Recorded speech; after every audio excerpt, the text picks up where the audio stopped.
Hello everyone, Revan619 here, and I've got a very different video, and it's going to be a webcam focused one because I'm not really allowed to show you what I'm going to be talking about, and it's going to be a sort of do trust me bro sort of video. So Friday just gone, the Owlmate Partners, which is the Owlcat partner program, we got treated to a hour-long tech demo of Dark Heresy's alpha that's going to be starting on December 16th. However, we're not allowed to show footage of it because it's a pre-polished version and it's an older version than what is going to be released on the 16th.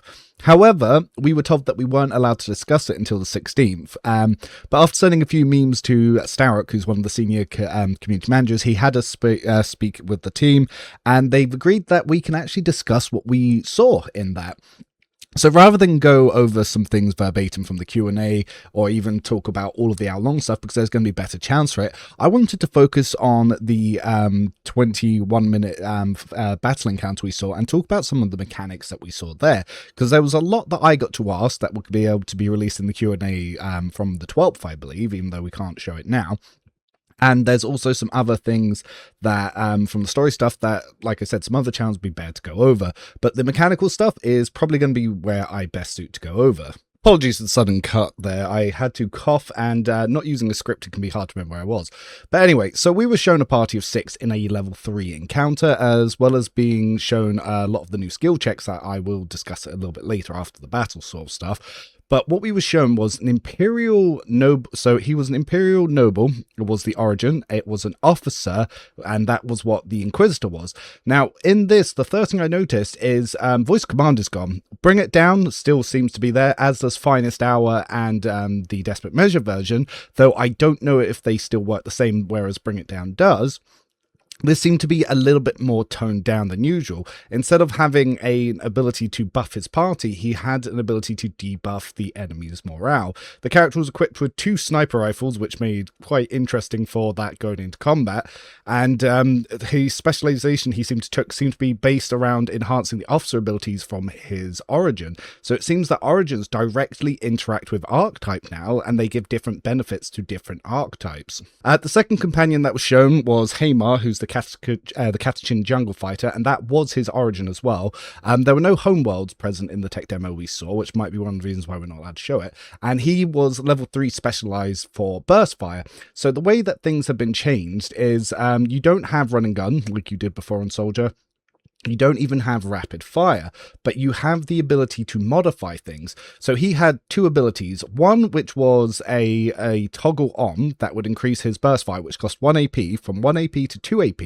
And that was the rapid fire talent that he could seem to toggle on and off, which would make the burst fire have 100% extra fire rate. He had another ability that could increase the fire rate per number shots, which would then give you more fire rate. And this would then increase his attack to 3 AP per cost. Now, it's going to be depending on what the scenarios where you want to use it, because some of these burst fires looked like it was actually going to cause it to target random targets within the cone rather than going straight down the middle. But being level 3 and using a heavy gun, it was going all over the place anyway. The third companion was Epone, who is another soldier, the Medicae companion, and her origin was Cherugian. So she had a lot of buffs and abilities and ways to heal the party, and she'd actually specialized into tactical movements and was using area weapons.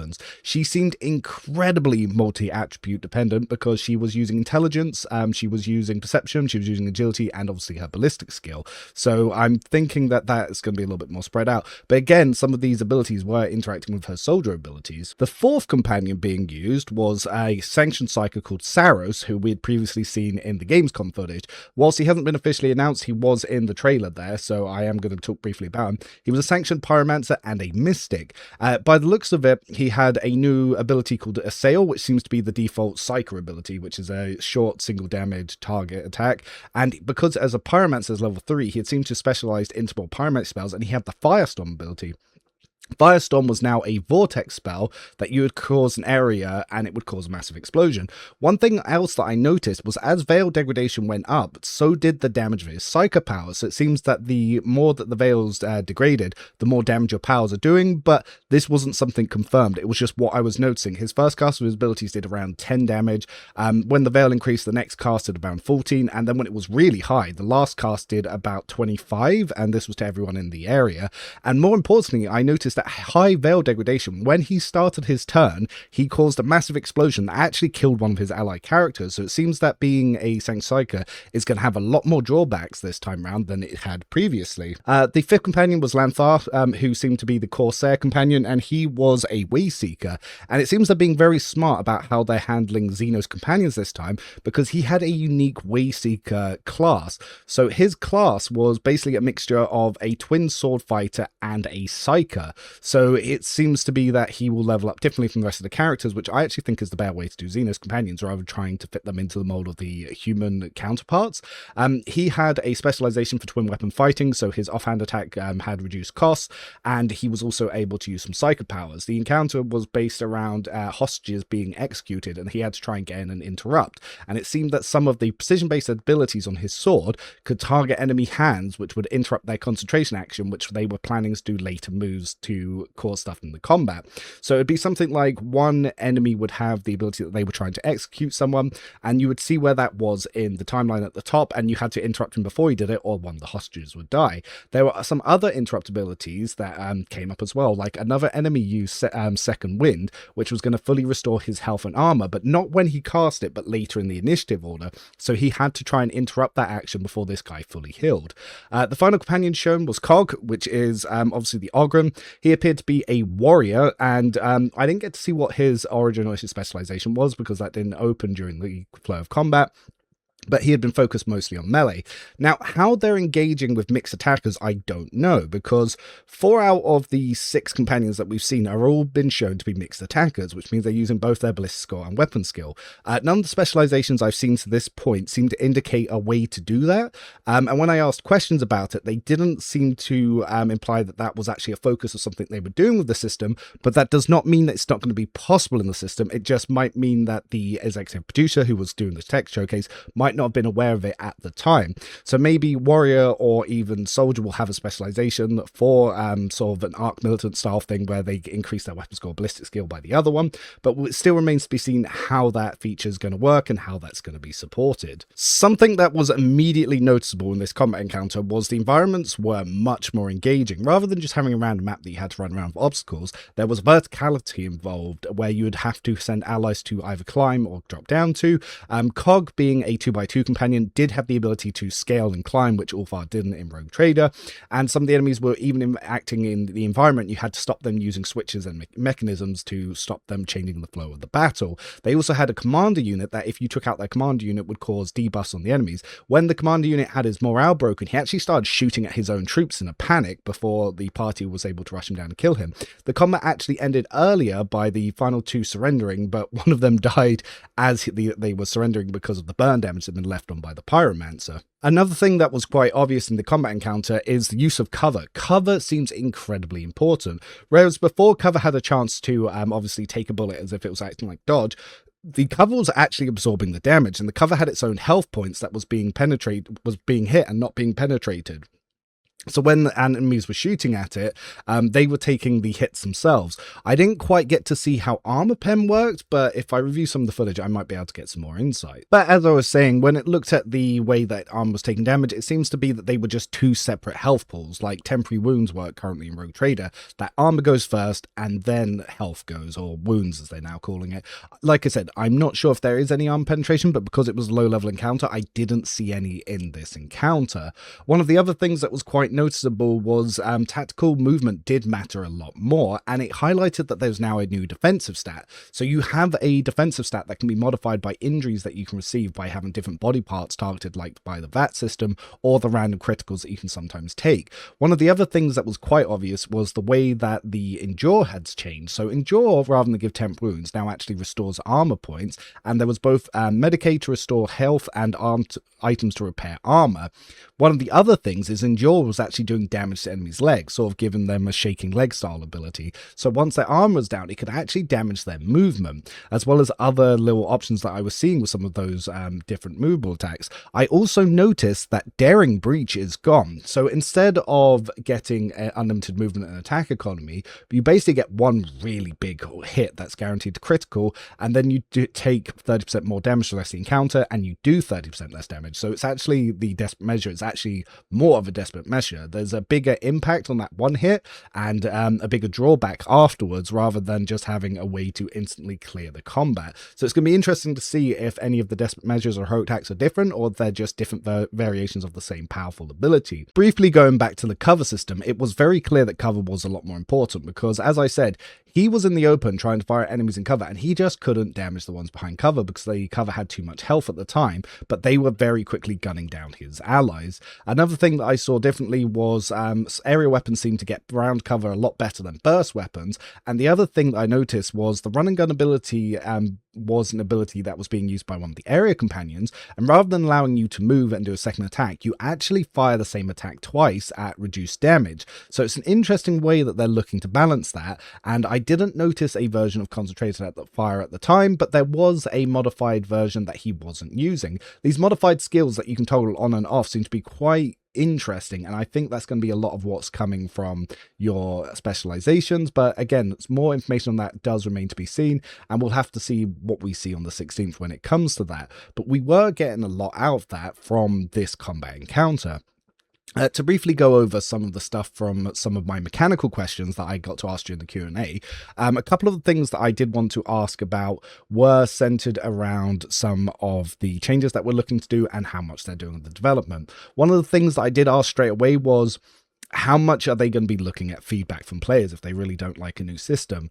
And what they said was, whilst they have discussions about the changes and the new systems coming in, it'll be very unlikely that they'll course correct just because people requested it or demanded it, because they've obviously invested a lot of time and money. However, when they do have those discussions, if they should keep or change or modify an existing system, they will take into consideration player feedback. So if you're expecting to buy into the alpha and that you'll be able to demand things change and you'll see sweeping changes, very, very unlikely. You do need to temper your expectations. It'll be more that when they're having those important discussions on how they're going to change development, they will be taking into consideration player feedback. So we do have to remember, at the end of the day, we are a consumer. We're not going to be going in to change the final product, but when they have those concerns, they are going to be listening to the feedback that we've given, much how they've done the surveys to this point. So there is going to be some value in, if you do want to be doing that sort of 6-month bug testing or the year, including beta, to see on how the game develops. So you'll actually get to see the stages that it goes through, and you will have a slight impact, but not as big as some people might lead you to believe, which is to be perfectly understandable if you've ever been involved in software development. It's going to be sort of like how you survey your users. As I said before, I did bring up the issue of mixed attacker, and they said that it might be something that they'll consider later. I did try to make a very big point that mixed attacker is the identity of Warhammer, as someone who's been in the hobby for over 30 years. And by mixed attacker, for those who don't know, basically the idea of going in with a gun and a sword.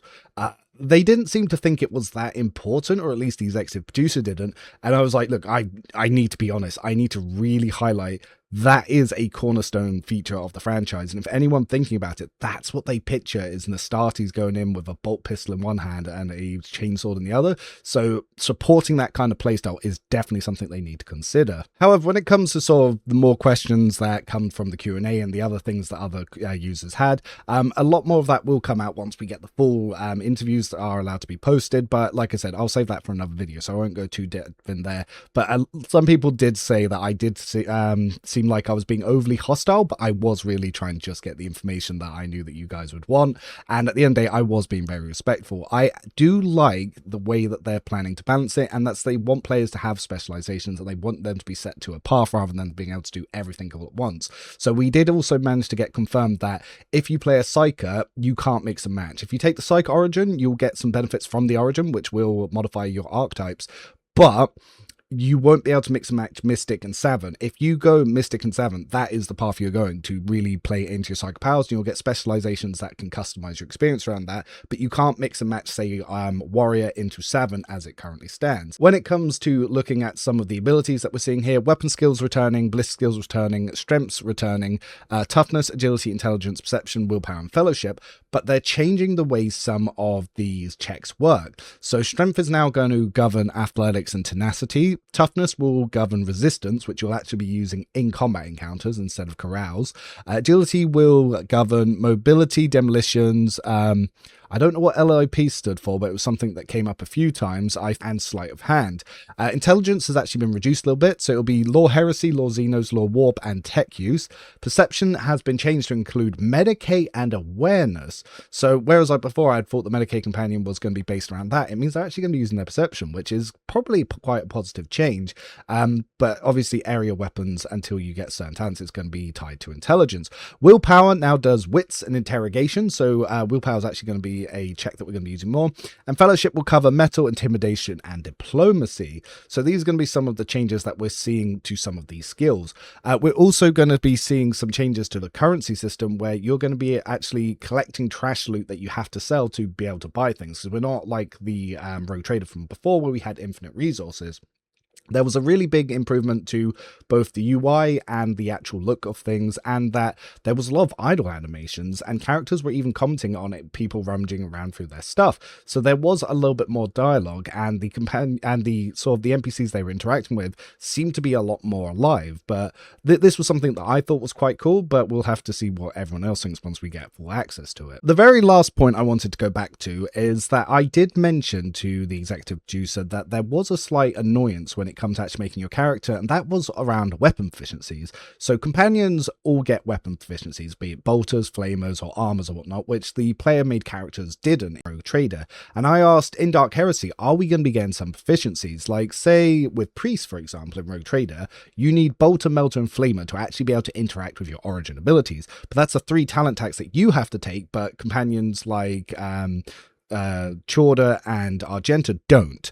And they said that whilst that isn't something they've done, he did actually ask me to reach out a week after alpha launches to sort of explain why I think that'd be a good thing, and maybe it'll be something they consider, that they might tie some efficiencies to either your origin or your homeworld in the future. But this is not guaranteed. Like I said, we didn't actually see anything on homeworlds, and we didn't see the final build. But that's all the new information I've got for now. If you have any questions, do pop on the Discord. Do ask, and I'll see what I can best do. And sorry, I just hiccuped as I was doing that little outro, and I refuse to re-record because I don't do scripts.